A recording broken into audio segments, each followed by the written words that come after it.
शांति। ओम शांति। ओम शांति। हम सभी अपने आत्मिक स्वरूप में स्थित होकर बहुत ही ध्यान से और बहुत ही एकाग्रता से परमपिता परमात्मा की मुरली को सुनेंगे और स्वयं में धारण करेंगे।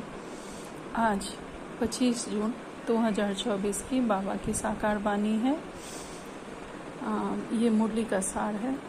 बाबा कहते हैं, मीठे बच्चे, पक्का पक्का निश्चय करो कि हम आत्मा है। आत्मा समझकर हर काम शुरू करो तो बाप याद आएगा, पाप नहीं होगा। आज का प्रश्न है, कर्मातीत स्थिति को प्राप्त करने के लिए कौन सी मेहनत हर एक को करनी है? कर्मातीत स्थिति की समीपता की निशानी क्या है? उत्तर में बाबा कहते हैं, कर्मातीत बनने के लिए याद के बल से अपनी कर्मेंद्रियों को बस में करने की मेहनत करो। कर्मातीत अगर हमें बनना है तो बाबा की याद के बल से अपनी सभी कर्मेंद्रियों को अपने बस में करके हमें स्वराज्य अधिकारी बनना है। अभ्यास करो कि मैं निराकार आत्मा, निराकार बाप की संतान हूँ। सब कर्मेंद्रियां निर्विकारी बन जाएं। यह है जबरदस्त मेहनत। बाबा कहते हैं, हमें अपने आत्मिक स्वरूप में स्थित होकर स्वयं को आत्मा देखते हुए और मैं निराकार परमपिता परमात्मा की संतान हूँ, यह अभ्यास करते हुए अगर हम यह मेहनत करें कि हमारी सारी कर्मेंद्रियां निर्विकारी बन जाए तो फिर यह हो सकता है कि हमारी कर्मातीत अवस्था बन जाएगी। लेकिन बाबा कहते हैं कि इसमें बहुत मेहनत है, ज़बरदस्त मेहनत है। स्वयं को आत्मा देखना और सभी कर्मेंद्रियों को अपने बस में करना। आगे बाबा कहते हैं, जितना कर्मातीत अवस्था के समीप आते जाएंगे उतना अंग अंग शीतल सुगंधित होते जाएंगे। जितनी हमारी संपूर्णता की अवस्था आती जाएगी उतना हमारा हर अंग शीतल होता जाएगा, सुगंधित होता जाएगा। उससे विकारी बास निकल जाएगी, अतीन्द्रिय सुख का अनुभव होगा। जैसे जैसे हमारी कर्मातीत अवस्था होगी हमारे सभी अंग शीतल होंगे, हमारा मन भी स्वच्छ रहेगा, पवित्र बनेगा और हम सुगंधित बनते जाएंगे। हमारे पर्सनैलिटी से एक खुशबू फैलेगी जहाँ भी हम जाएंगे और हमारे अंदर जो भी विकारी हैं, पांचों विकार के सारी जो भी गंध है, जो भी बास है, वह सब निकल जाएगी और हम अतीन्द्रिय सुख का अनुभव करेंगे। तब हमारी यह अवस्था पक्की हो जाएगी कि हम स्वयं को आत्मिक रूप में देखने लगेंगे और बाकी को भी आत्मा रूप में ही देखेंगे। आज धारणा के लिए बाबा कहते हैं, वापस घर चलना है, इसलिए योग बल से शरीर की कशिश समाप्त करनी है।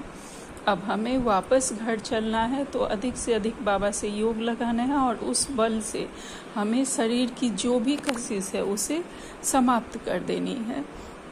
कर्मेंद्रियों को शीतल बनाना है, इस देह का भान छोड़ने का पुरुषार्थ करना है।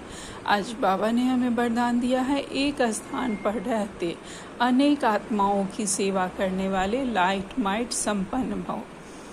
एक स्थान पर रहते हुए हम अनेक आत्माओं की सेवा करने वाले लाइट और माइट से संपन्न बाबा के बच्चे हैं।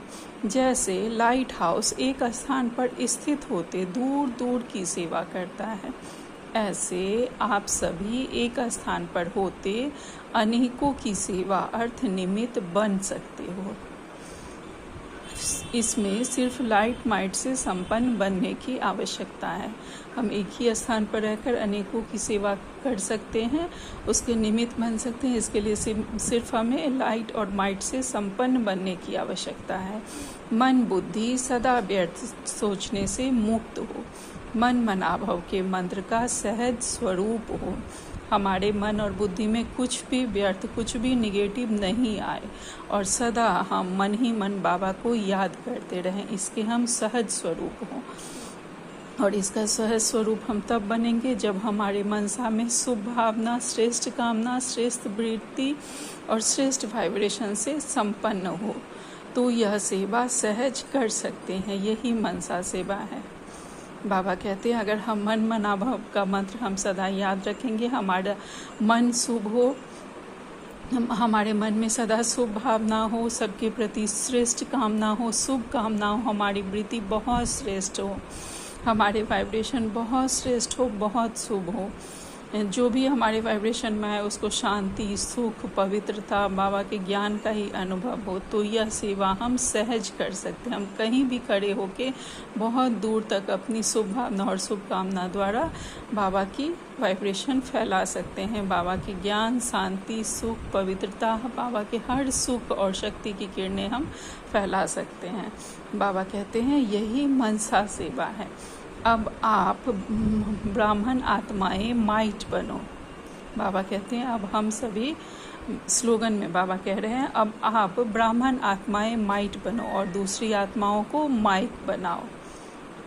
अब हमें बाबा कह रहे हैं कि हम सब बाबा के बच्चों को माइट बनना है और जो भी आत्माएं हैं जिन्हें हम बाबा का ज्ञान दे रहे हैं, बाबा का परिचय दे रहे हैं, उनके द्वारा अब बाबा का ज्ञान हमें उससे आगे ट्रांसफ़र करना है। बाबा कह रहे हैं कि उन बच्चों को माइक बनाना है। अच्छा, ओम शांति।